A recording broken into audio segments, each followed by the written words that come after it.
مولانا ہمیں سب سے پہلا سوال موصول ہوا ہے کہ قربانی کی شرعی حیثیت کیا ہے اور فلسفہ قربانی کیا ہے اور یہ قربانی واجب کس پر ہے؟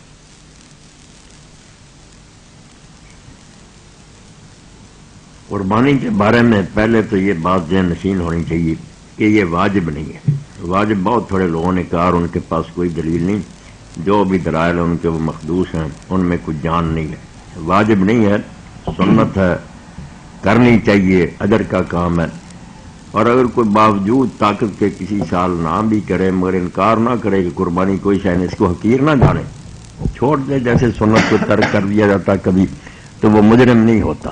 حضرت ابو بکر صدیق رضی اللہ تعالیٰ عنہ, حضرت عمر رضی اللہ تعالیٰ عنہ, یہ مالدار ہوتے ہوئے کئی مرتبہ یہ چھوڑ دیتے تھے تاکہ لوگ یہ سمجھ نہ لیں کہ قربانی واجب ہے. اس لیے یہ واجب والی بات تو کوئی نہیں, نہ اس کی کوئی دلیل ہے. ایک روایت لوگ پیش کر دیتے ہیں کہ ابو ہریرہ رضی اللہ عنہ کہتے ہیں کہ رسول کریم علیہ السلام نے فرمایا کہ جس آدمی میں طاقت ہو اور وہ قربانی نہ کرے تو وہ ہماری عیدگاہ کے پاس نہ آئے. یہ پیش کرتے ہیں, اس سے وجوب نکالتے ہیں. مگر یہ روایت بہت سے علماء کہتے ہیں کہ مرفوع نہیں, حضرت ابو ہریرہ کا قول ہے, مگر میں اس میں کوئی جان نہیں سمجھتا. اگر ابو ہریرہ رضی اللہ عنہ کا قول بھی ہے ہم اپنی طرف سے نہیں کہہ سکتے, حضور سے ہی سنا ہوگا. اصل بات یہ ہے کہ یہ ثابت نہیں ہے, اس کے راوی جو ہے نا وہ کمزور ہیں. یہ روایت صحیح نہیں. بہت بڑے بڑے علماء کو غلط فہمی ہوئی ہے, انہوں نے سمجھ لیا کہ اس کے راوی مضبوط ہے. مضبوط نہیں ہے, ضعیف ہے. اس لیے ابن حزم نے جو کچھ کہا نا وہ ٹھیک ہے کہ ایک ہی آدمی اس کو روایت کرتا گھوم پھر کر وہ کمزور ہے. تو واجب ہونے والی بات کوئی نہیں. البتہ فضیلت کی جو حدیثیں ہیں کہ لوگ بیان کرتے ہیں کہ ہر بال کے برابر نیکی ہے, خون گرنے سے پہلے ہی گناہ معاف ہو جاتے ہیں, یہ بھی آپ سمجھ لیں کہ قربانی کی فضیلت میں کوئی حدیث صحیح ثابت نہیں ہے. ایک بھی ثابت نہیں ہے. جتنی ہیں سب یا موضوع ہیں یا صحیح نہیں کوئی بھی. یہ ٹھیک ہے کہ رسول کریم علیہ السلام نے ہمیشہ قربانی کی ہے, صحابہ بھی کرتے تھے, اس لیے یہ دینی عمل ہے. جو منکر سنت لوگ کہتے ہیں نہیں مکہ میں یا یہاں نہیں, یہ جھوٹ بولتے ہیں. مدینہ شریف میں بھی کی ہے, ہر جگہ کی ہے.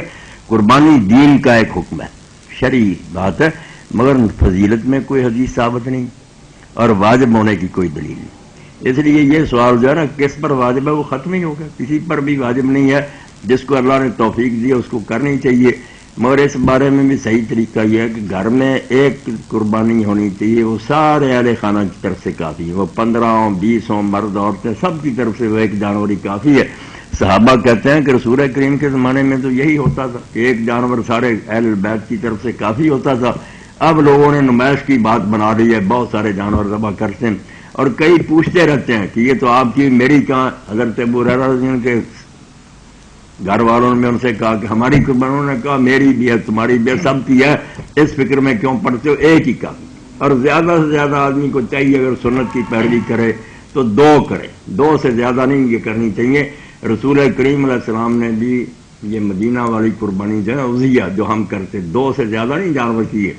اور حضرت انس رضی اللہ عنہ بھی فرماتے ہیں جو خادم رسول چونکہ حضور نے 2 کیے ہیں میں 2 کرتا ہوں, 2 سے زیادہ نہیں. حجی کی مثال نہیں دینی چاہیے. مینا میں جو ہے نا وہ میں نے پہلے بھی جو ہوا حج کا سیشن اس میں بتایا, وہ ایک علیحدہ عبادت ہے. حجی وہ اضحیہ نہیں ہے, وہ ٹھیک ہے جتنے جی چاہے کرے. حضور نے 100 اونٹ کیا ہے, وہاں یہ کہا کہ جتنے زیادہ قربان کر سکے جانور اتنا ہی بہتر ہے.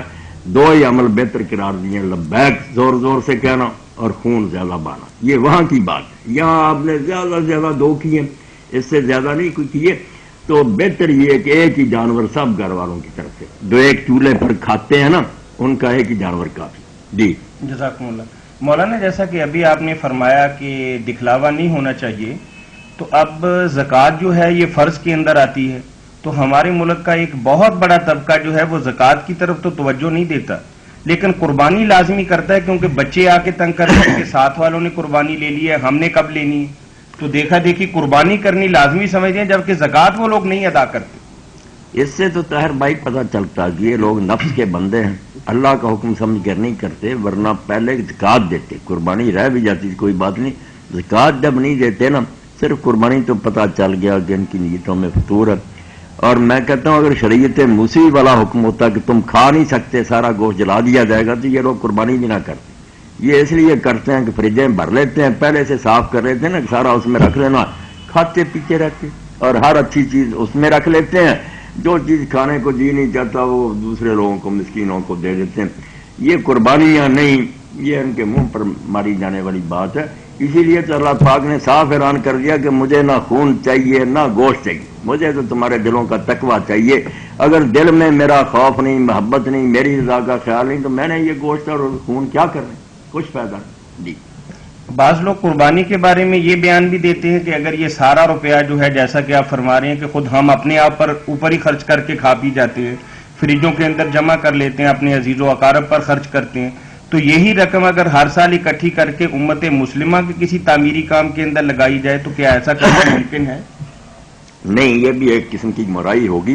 دین کا ایک شعار اور منسک جو ہے نا، عبادت، یہ ختم ہو جائے گی. جانور کی قربانی بھی اپنی جگہ بہت ایک اونچا عمل ہے، یہ ختم نہیں ہونا چاہیے. باقی جیسے حضرت عائشہ رضی اللہ تعالیٰ سب کا کہنا تھا کہ اگر کسی موقع پر آدمی قربانی نہ کرے اور وہ مال صدقہ کر دے تو کبھی کبھی ایسا بھی کر دے تو ٹھیک ہے. یہ المغنی میں نا صاحب اپنے قدامہ نے فرماتے ہیں، یہ کوئی حرج نہیں. حضرت سعید بن المسیب کا آتا ہے، سعید التابعین، ایک سال اونٹ کرتے تھے، ایک سال گائے، ایک سال بکری، ایک سال چھٹی، کرتے ہی نہیں تھے. تو حضرت بلال رضی اللہ عنہ کا بھی آتا ہے، وہ کہتے ہیں اگر میں 2 درہم صدقہ کر دوں تو اس قربانی سے بہتر ہے. مگر یہ نہیں ہونا چاہیے کہ ختم ہی ہو جائے، یہ پھر تو دین کا ایک مسئلہ ہی مٹ جائے گا. قربانی ہوتی رہنی چاہیے، لوگ کریں، کبھی کبھی اگر کوئی ناغہ بھی کر لے مگر انکار نہ کرے، سنت کی تخفیف نہ کرے کہ یہ کوئی معمولی چیز ہے، پھر کوئی بات. جزاکم اللہ خیر.